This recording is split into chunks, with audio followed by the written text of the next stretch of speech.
হাসনাতের Facebook post. হুম। তিনি তার পোস্টে বলেছেন 11 তারিখে তাকে ক্যান্টনমেন্টে নিয়ে যাওয়া হয়েছিল, রাইট? আজকে কত তারিখ? 21 তারিখ আজকে আমাদের, বাংলাদেশে 22। এই 10 দিন হাসনাত বলেন নাই কেন? হুম।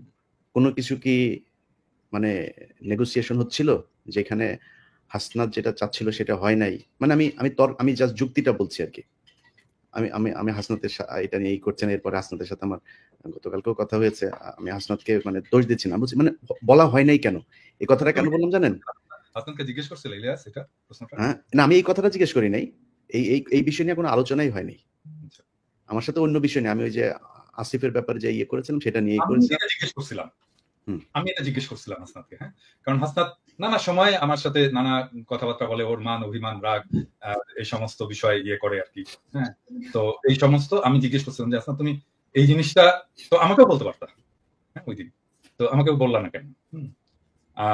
বললো যে দাদা আমি আসলে আমি আমাকে এইভাবে বলছে, আমি একদম এক্স্যাক্টলি এই কথাটা বলতে, দাদা আমি আসলে রাজনীতি বুঝি না, হ্যাঁ, আমি রাজনীতি ভালো বুঝি না এবং আমার মাথার মধ্যে কখন কোনটা করতে হবে এই জিনিসটা আমি সবসময় ঠিক মতো বুঝতে পারি না, আমার বয়স কম, এভাবে আমাকে বলছে।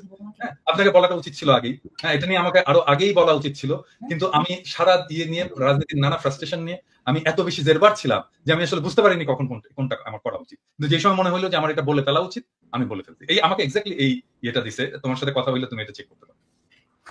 না আমি তার কথায় যেটা এই যে এই ঘটনাটা আমি জানি না সে কেন বলেছে, কিন্তু আমি তার সাথে যে কথাগুলো বলেছি তার কথায় স্পষ্ট বোঝা গিয়েছে যে আসিফ, তারপরে মাহফুজ, এদের একটা চক্র আছে। এই চক্রটা মিলে যা করছে সেটার সাথে এই হাসনাত, সার্জিস এদের খুব ভালো একটা সম্পৃক্ততা নাই এবং তাদেরকে কিছুটা কর্নার করা হয়েছে। আমি জানি না এই কথাগুলো, যেহেতু ব্যক্তিগত আলাপ, এই আলাপগুলো আমি পাবলিকলি বলতে চাই না, কিন্তু আমি আপনাদের একটা জাস্ট সিনারিও বুঝাইলাম। দর্শকের হয়তো অনেকের মনে হইতে পারে যে মনে হয় এই হাসনাত মানেই বোধহয় মাহফুজ, মাহফুজ মানেই বোধহয় আসিফ। না, এইখানেও একটা একদম সরাসরি একটা পার্টিশন করা হয়েছে। তো আমি হাসনাতের ওই কথাটা কেন বললাম জানেন দাদা, যে আজকে বিপ্লবের 7 মাস পরে দাঁড়িয়ে মাহফুজ বলেন শাহবাগী ট্যাগ দিয়া, তারপরে এই যে কোনো জায়গায় মিটিং মিছিল টিছিল করা, এগুলোতে তারা খুব একটা মানে ভালো মনে করছেন না। ওনারা এসছেন হচ্ছে এই মবের মাধ্যমে, এসে তারপরে এখন কিছু কিছু জায়গা নিজেদের সুবিধা মতো বাগিয়ে নিয়ে এখন আর ওনারা কোনো বিশৃঙ্খলা চান না। এখন যেখানে যে জায়গায় আছেন সেই জায়গায় থেকে তারপরে ওনারা চান এটা চলুক এইভাবে, এটাই ওনারা চান। না তাই তো হয় ইলিয়াস, এটাই কিন্তু হওয়ার কথা। কারণটা হচ্ছে কি যে মানে যারা স্টেবল হয়ে গেছে, পার্ট অফ পাওয়ার, ক্ষমতার যারা অংশ, তারা তো চাইবেই যে সবকিছু যেন শান্ত থাকে, আমার ক্ষমতাটা যেন নিরুপদ্রব থাকে, এটা তো তারা চাইবেই। কিন্তু এই শান্তটা থাকবে কয়দিন? এই মাহফুজ, আমি বললাম তো থাকবে না, এই মাহফুজ, এই আসিফ, এই নাহিদ, এই হাসনাত, এই সার্জিস রাস্তার টোকায়ের কাছেও মার খাবে, কেউ ঠেকাইতে আসবে না। কি মনে করে মাহফুজ? মনে করে কি ও নাকি 5 কোটির নিচে নাকি ও কোনো ওর সাথে কোনো ডিলিংস 5 কোটির নিচে নাকি করা যায় না। এটা অভিযোগ। আমার কাছে কোনো প্রমাণ নেই, অভিযোগ বলে রাখলাম। এই অভিযোগগুলো আমরা এখন না বলি, কারণ এখন কথা হচ্ছে না, কিন্তু এই যে মানুষগুলি তারা যে এখন মনে করেন যে মবতন্ত্রের এই মব মানে শাহবাগীদের বিরুদ্ধে কথা বললে তার গায়ে লাগে, তিনি এখন এটা চান না। মাহফুজকে 1000 কোটি টাকার মালিক বানাই দেবো আমি, $1 বিলিয়ন মালিক বানাই দেবো। $1 বিলিয়ন $1 বিলিয়ন মালিক হওয়ার পরে মাহফুজ মনে করে কি মেম্বার নির্বাচন করে পাশ করে আসতে পারবে? মাহফুজ যাক তো, ওরা স্থানীয় নির্বাচন করতে চাইছে কেন? ওরা আগে ওই করতে চায়, ওই যে টুর্নামেন্টের আগে, বড় টুর্নামেন্টের আগে কিছু ম্যাচ হয় না, ওইটা খেলে ওরা মনে হয় মেম্বারই নির্বাচন, ধরেন আসিফকে এই হাতিমার্কায় অমুক ইউনিয়ন পরিষদের মেম্বার নির্বাচনে ভোট দিন, এভাবে মনে হয় ওরা মেম্বার হিসাবে আগে দেখে আসতে চাচ্ছিল মাঠটা কি অবস্থা, তারপরে জাতীয় নির্বাচন। জামানত নিয়ে আসতে পারবা না বিএনপি এবং জামাতের কাছ থেকে। অতএব এত লাফানোর কিছু নাই যে আপনি এসছেন মপতন্ত্রের মাধ্যমে, আপনি এখন এসে সবকিছু আইন কানুন ভাবে তারপরে দেখেন। আইন, এই যে বিচারকগুলোকে আপনি সরাইলেন, কোন আইন দিয়ে সরাইছিলেন? উপদেষ্টা বানাইছিলেন, বাংলাদেশের সংবিধানে ছিল, আপনি বসাইলেন কেন? আপনারা যেভাবে উপদেষ্টা হয়েছেন এটা কোন আইনে ছিল? এখন বিডিআর এর মামলার সময় আপনি আইন দেখান, এখন উদিচির মামলার সময় আপনি আইন দেখান, 21 আগস্টের মামলার সময় আপনি আইন দেখান, ওই ফেনীতে যে বনোজ কুমার আর ব্যারিস্টার সুমনরা যেটা করে গিয়েছে সেই 16 জন মানুষ এখন পর্যন্ত তারা কেন কন্ডেম সেলে আছে? আপনি করতে পারেন নাই, সময় পান নাই। শামা ওবায়দের সাথে অন্ধকারে সিনেমা হলে চিপাই গিয়া বসে সিনেমা দেখার সময় পান, এই কাজ করার সময় পান না। এটার জবাব বাংলাদেশের মানুষের কাছে। আমি বলেছি যে 5 বছর 10 বছর 20 বছর যত বছর প্রয়োজন হয় থাকুক তারা। আমরা তো বিএনপির কাছ থেকে বেশি সুবিধা নিতে পারতাম, তাই না? আমরা সেটা করিনি, আমরা বলেছি এরা থাকুক, বরং বিএনপি অনেক ক্ষেত্রে এই বাংলাদেশের সবচেয়ে এই যে 3 জন লোক এখন বসে কথা বলছে এখানে, এই 2-3টা লোক এখন বিএনপির সবচেয়ে বড় শত্রু। কার জন্য হয়েছে? আমরা বাংলাদেশের মানুষের জন্য, এই ছাত্রদের জন্য। তারা গোনাই ধরে না। মনে হয়েছে যে এইভাবে এসে তারপরে কয়েক বিলিয়ন টাকা কামায় তারপরে মনে হয় তারা বাংলাদেশে আবার ক্ষমতায় আসবে। এত সহজ?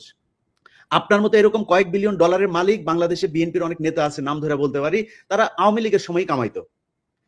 আপনি কি মনে করেন নাকি আজকে এই বিতর্কে আর গেলাম না, তারা কামাইতে পারতো, কিন্তু তারা কিন্তু টাকা দিয়ে আপনি বাংলাদেশে রাজনীতি করতে পারবেন। আপনার চাইতে বহু টাকাওয়ালা লোক বসে আছে বাংলাদেশে। আমি একটা জিনিস, সরি ইলিয়াস, আমি ইন্টারাপ্ট করার জন্য, যে জিনিসটা আমি আমার সকালবেলা দেখে খুবই মেজাজ খারাপ হয়েছে। নাসিরউদ্দিন পাটোয়ারি জাতীয় নাগরিক পার্টির একজন খুবই গুরুত্বপূর্ণ নেতা, সে আজকে একটা স্ট্যাটাস দিচ্ছে, মানে আমার দেখছেন, কেউ দেখছেন এটা স্ট্যাটাস? ইলিয়াস দেখছো? আমি খেয়াল করিনি। সেই স্ট্যাটাসে সে বলতেছে জিয়াউর রহমান লুটেরা। মানে কি ধৃষ্টতা! মানে এই ছেলে তো রাজনীতি করার কোনো অধিকারই নাই, রাইটই নাই, কোনো রাজনীতি করার বিন্দু মাত্র তার পলিটিক্যাল ট্রেনিং নাই। মানে সে জিয়াউর রহমান ক্যারেক্টারকেও বোঝেনি, জিয়াউর রহমানের রাজনীতিকেও বোঝেনি, জিয়াউর রহমানের কন্ট্রিবিউশনকেও বোঝেনি, এবং জিয়াউর রহমান বাংলাদেশের জন্য কি সেটাও বোঝেনি। সে বলে দিল লুটেরা। এত বড় ধৃষ্টতা! আশ্চর্য ব্যাপার। মানে একটা রাজনীতিতে, মানে আমি বলবো যে এই সময়টা, এই যে ওয়াকারের এই ইস্যুটা নিয়ে একটা কিন্তু মোরালেস জাতীয় ঐক্যের একটা অবস্থা সৃষ্টি হয়েছে। কারণ তারপরে বিএনপির মিডিয়া সেলের পোস্টগুলো দেখেন, পোস্টগুলো আমরা যদি দেখি তাহলে দেখবো সে সালাউদ্দিন সাহেবের 5ই ফেব্রুয়ারির একটা মন্তব্য দিচ্ছে যে আমরা আওয়ামী লীগের বিচার চাই, আওয়ামী লীগের বিচারের মাধ্যমে, হ্যাঁ। তারপরে যতগুলো মিডিয়া সেলের পোস্ট সব প্রো পিপল, আমরা যা চাই সেইখানে। আর সেখানে নাসির পাটোয়ারি যে জিয়াউর রহমানকে লুটেরা বল, আরে বেটা কি বলবো, 2 দিনের পোলা।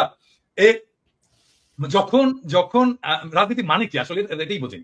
রাজনীতি মানে তো ফ্রেন্ডশিপ তৈরি করা, বন্ধুত্ব তৈরি করা।